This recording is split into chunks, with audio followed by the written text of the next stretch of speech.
So welcome to the Summerslam special. Woo! Mark, what SummerSlam are we going to be doing? We're going to start off with the very first SummerSlam, which is SummerSlam 88, taking place in the Mecca of pro wrestling, Madison Square Garden. And do you know what? I love this event. I really enjoyed it. Top to bottom. I thought it was great fun. As soon as I saw that VT of Hulk Hogan, the Mega Powers video, Hulk Hogan looking at his own arm muscles like he's never seen anything like them and pursing his lips. Yeah. And he looks red and he looks sweaty and those eyes. And then I was like, wait a second. Holy shit, this is 1988. This is the same year as WrestleMania 4, which we detailed in the Wrestle Me show titled Hell of a Drug. Yeah. Prime, wild-eyed Hulk Hogan. What the Coke is doing.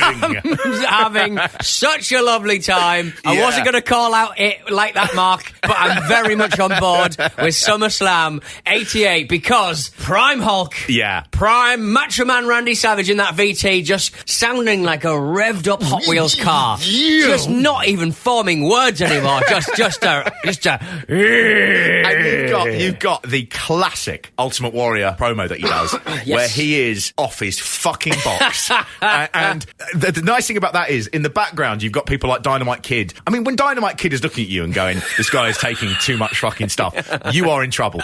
But Junkyard Dog's behind him, and the Warrior starts, and they've all been told to be in the thing and sort of like pleased for him. Yeah. And what happens is the Warrior starts and they'll just go, fuck this. Everybody just clears away. Junkyard Dog just walks through set, walks through the eye line of the camera as if he's like a janitor. Just going, what's going on over there? It's so funny. There's something funny about if Junkyard Dog moves, you know it's got to be bad, because Junkyard Dog does not want to have to walk about. Doesn't want the tiring thing of having to move. The whole sort of show starts with montage of like Madison Square Garden. Yeah. The Twin Towers, of course, as well. They're still up. And then the first wrestler you actually see in the montage is Virgil. I was like, right, good. It's going to be a good one. It's going to be a good one. It's going to be a good one.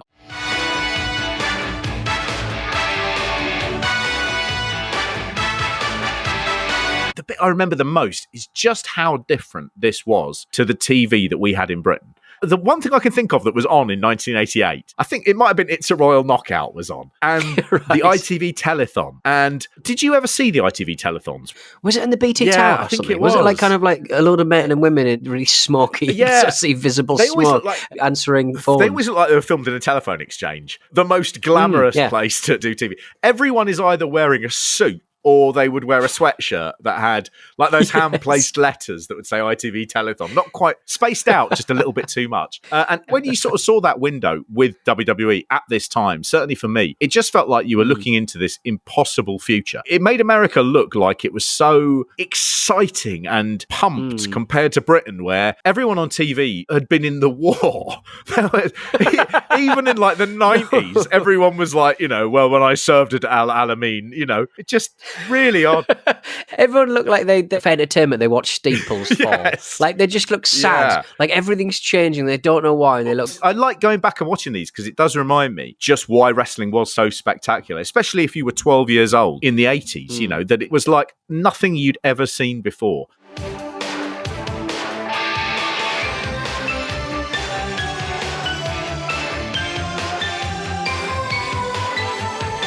But, oh, man, the theme tune on this is phenomenal. I can't tell you how much this takes me back to my childhood. This is like, the Madeleine cake that Proust eats in the remembrance of time past. I know that's a highfalutin your reference. Fucking move, other wrestling podcasts. Pick up the fucking gun, you pricks. The SummerSlam theme is I go to these very fancy literary salons and sit there and go, interesting. I mean, the futurist sort of vortex movement is fascinating. Now, anyone here want to hear my discourse about the SummerSlam theme tune used from 88 to 89, which you may know better as the Royal Rumble theme 91 to 94? Would you please leave, sir? It will be my pleasure. Play the SummerSlam theme for me as I do so. This is also one of the few times we actually get to hear superstar Billy Graham on commentary. Yes, so he rocks up and he is... I didn't realise how much Hulk Hogan took from him with his brother and obviously his look, obviously. And the Pythons! Yes, exactly, all that stuff. Largest arms in the world! He rocks up in a grotesque top. Yes. It's a woman's face. I thought it was like... It was like one of those airbrush... We've spoken about this. It was big around about this time. A lot of tie-dye. Yeah. Jesse the Body gets involved in a little bit of that cape a little bit later on, but in this case, Billy Graham is like those airbrush pictures you find on the side of the waltzers. Yes, it's kind of that thing. I thought it was a bloke. I think he's got a moustache. Oh, really? I think it's like Prince, but it's not Prince. But you sort of... Well, the problem is it's got real tinsel hair. Yes, it's an airbrush picture on fabric, but then real tinsel hair. This will be easy to wash. You're not getting that washed anywhere. It's going to all crinkle. It's the return of Hulk Hogan, my personal friend and hero, the man I call the man with a bionic bicep. His return tonight. Well, the big one we're all waiting for. Yes. He would have had to go to some artisan, and they would have gone, it will take 9 weeks, and it will cost you $3,000. Yeah. And he will have got... It looks like it's been... Good, that's a good deal, Daddy. That is a good deal. It's like a local artist who's doing it with like highlighter pen on a sweater shop jumper in like a lot of the little towns on the coast. They have these little art galleries, and they're always local artists, and all they fucking paint is pictures of a fucking sea. Driftwood. And the driftwood and boats and lights and the sun and the moon. It's just like fucking paint something else. Paint a city if you're that clever. And they always Why have, am I going like, to paint really the naff place kind of where I had jumpers? my massive breakdown that led to me moving to the countryside? Oh, I mean, yes. I was impressed with Billy Graham's work behind the mic, and also as a color analyst in WWE. When Vince gave him the opportunity to be a commentator, well, he blossomed. He loved it because he loves to talk. I remember superstar Billy Graham teaming up with Gorilla Monsoon. Billy Graham was one of the greatest color men. The guy was great. They accented each other really great. I mean, they made a tremendous team. I thought that was a completely successful announced team. He did okay at it, but I don't know that it was necessarily his forte. He is remarkably bad at this.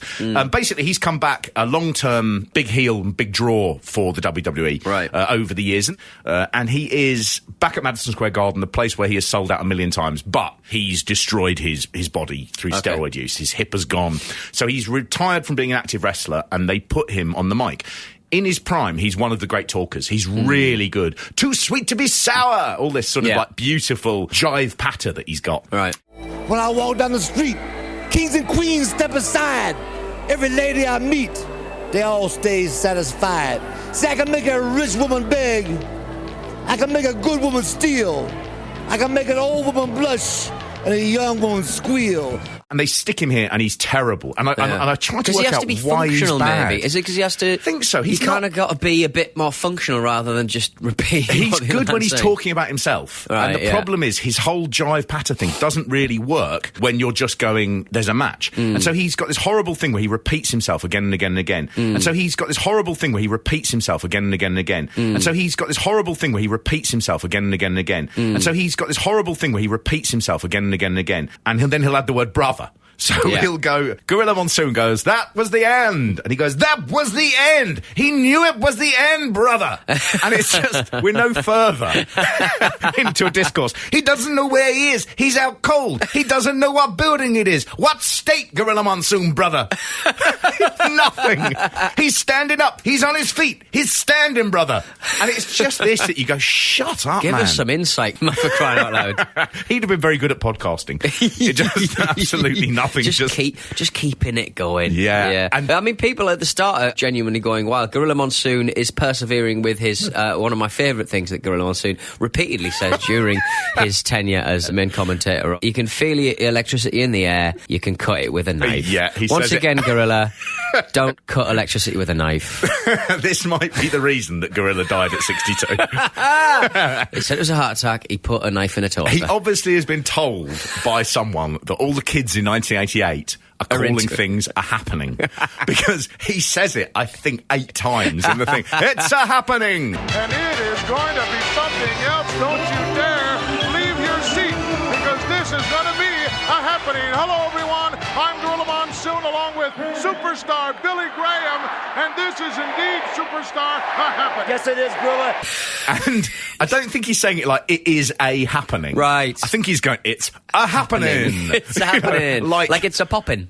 Like it's a popping. Or it's a Mia Mario. Are you doing a racial allusion to Gino Marella? Yes, I am. Yes. Real name. Is that really? Is he actually Italian American? Yeah, I don't think his name is Gino. That's a nickname. I think he's Robert Marella. He looks like a Jewish singer. Oh, he does. Yeah, I mean, he looks like a secondary member of The Sopranos. Yeah, I suppose that is Italian American. Yeah. But there's actually a little sad thing here as well, which is the main referee in this is Joey Marella, right? Who is adopted son of Gorilla Monsoon. Aww. And you often notice when Joey Morella's there, Jesse Ventura will often sort of go, "That was terrible officiating," and Gorilla will sort of go, "I thought it was all right," you know. And they're just winding him up about it, right? But his son actually predeceased Gorilla Monsoon, so he died in a car accident coming back from some tapings, wasn't wearing a seatbelt, and he was driving back with Harvey Whippleman, the manager. And they were both very badly injured, but Harvey Whippleman had his seatbelt on, so he survived. So, but Gorilla and Joey Marella are buried next to each other now, and Joey Morella's headstone has pictures of the two things he loved most, two sports. Can you guess what they were? Highlight. What would be the obvious one? Well, wrestling. No. What? Not there. Baseball and golf. Wonderful. I work in this business. Unfortunately, it does kill him, but it does. It gives him a living, and his adopted father, has worked in it all his life. And when he dies, he goes, "Do you know what my favourite sports are? Not this pile of shit." So fucking rude. On Gorilla's headstone, it is just the thing he loved the most. It's making people stop. Sparkles Club, isn't that where Jessica danced? No, it is not. Will you stop? The other place. It says, "Will you stop?" Now I have stopped. Will you stop? And then it just says in massive letters, I yes. have. I have, very much so. And a big shout out if any of Gorilla's family are listening. It's shout out. Shout out the family. Yeah, I thought that would make it less untasteful, but I realise now it's made it worse. Shout out to Gorilla Monsoon's alive family.